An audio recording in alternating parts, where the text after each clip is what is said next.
ગઈકાલે એક ઘટના બની એટલે મને થયું કે મારા મિત્રો સાથે શેર કરવી પડે.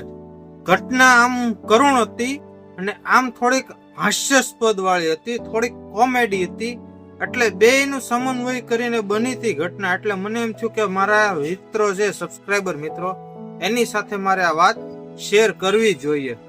તો મિત્ર, ગઈકાલે બન્યું એવું કે ભાઈ એક 20 થી 22 વર્ષની દીકરીને એક ફોન આવે છે, જેમાં સામેવાળો વ્યક્તિ કોલમાં કહે છે કે ભાઈ મેં તમારા પિતાજી પાસેથી 2000 રૂપિયા ઉછીના લીધા હતા, તો અત્યારે એનો ફોન લાગતો નથી. તો મને એને પેલા કહી દેલું કે ભાઈ કદાચ મારો ફોન ન લાગે તો અમારી દીકરીનો નંબર છે, એમાં ફોન લગાડીને તમે કયો એટલા રૂપિયા એનામાં ટ્રાન્સફર આપી દેજો. તો અત્યારે મારી પાસે 2000 રૂપિયા આવી ગયા છે, તો મારે ટ્રાન્સફર કરવા છે. તો તમારા પિતાજીનો નંબર નથી લાગતો, તો હું તમારામાં 2000 ટ્રાન્સફર કરી નાખું. એટલે દીકરીએ પૂછ્યું કે ભાઈ કેટલા સમય પહેલા તમને એને 2000 રૂપિયા ઉછીને આપ્યા હતા.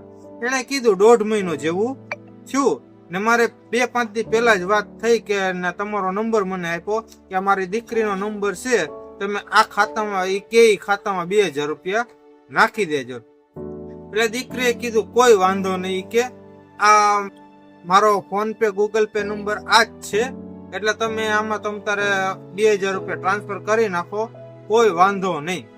એટલે ચાલુ ફોનમાં તે મેસેજ આવ્યો કે યોર એકાઉન્ટ ક્રેડિટ ઇન 20000 રૂપિયા, એટલે કે છોકરીના ખાતામાં 20000 રૂપિયા આવ્યા.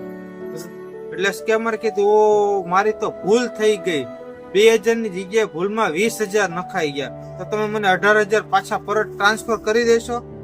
છોકરી કે 18000 નહીં, હું 18 લાખ તમારા ખાતામાં ટ્રાન્સફર કરીશ, પણ તમે જે નંબરમાં મારા પિતાજી જોડે વાત કરી હતી એ નંબર મને ખાલી આપો. કારણ કે તમે જેમ કહો કે 1.5 મહિના પહેલા મારા પિતાજીએ તમને 2000 રૂપિયા આપ્યા હતા અને તમારી એરા કોલમાં વાત થઈ હતી.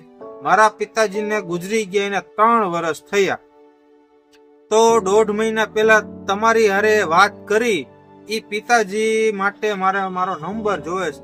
મારે પણ પૂછવું છે કે ભાઈ મારી ભૂલ શું હતી જેથી અમારો આખા ઘર પરિવારને છોડીને વૈયા ગયા. એટલું કહેતા તે સ્કેમરે ફોન કાપી નાખ્યો અને ફોન કપાઈ ગયો.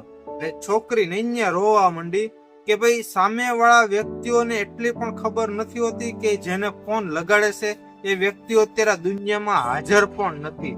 જે વ્યક્તિઓ નથી એ લોકોના નામે પણ આ લોકો ફ્રોડ કરી રહ્યા છે. આમ એક હાસ્યવાળી વાત છે, પણ ખરેખર કરુણ ઘટના પણ છે કે જે માણસ આ દુનિયામાં જ નથી એ લોકોના નામે પણ ખોટું કરવા માટે સેજી પાછી પાની કરતા નથી. આ જ હતી મિત્ર આજની વાત.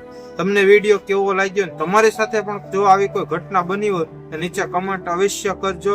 અને વિડીયો ગમ્યો હોય તો લાઈક અને તમારા 2 મિત્ર સુધી અવશ્ય પોગાડજો, જેથી કરીને આવી ઘટના એની સાથે ના બને.